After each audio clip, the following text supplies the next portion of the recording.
তো বন্ধুরা আমরা চলে এসেছি বাগসাড়া বাজারে। দেখো কাকা বলছে কিরে ফুল বিক্রি হচ্ছে? বলছে না সেরকম খদ্দের না। আর এই তো ছাতা ঝুলিয়ে দেখছে যে কখন আমার খদ্দের আসে।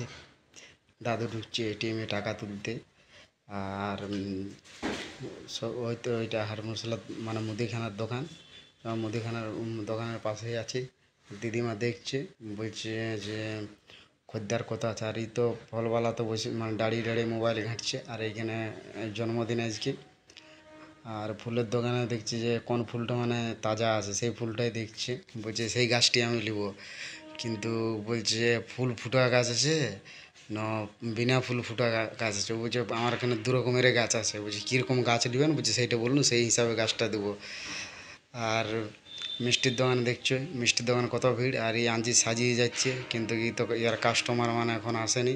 এই তো সকালই বলছে কাস্টমার এবারে ধূপ ধুনা দিয়েছি, বলছে আসবো কখন জিজ্ঞেস করলাম। আর এই ফলের দোকানে সব ও বলছে কীরকম সাইজের আপেল আছে, বলছে সব বলছে লাল। বলছে যেরকম নেবেন আপেল, বলছে সেরকমই আছে। আর সামনে এই যে হচ্ছে একটা এটিএম। আর তারপরে হচ্ছে জিলাপির দোকান, ওইখানে কাকা জিলাপি শেখে। কাকার দোকানে এত ভিড়, ওই যে কাকা দেখছি দোকানে ভিড় কত, কাকা এখন বসে আছে।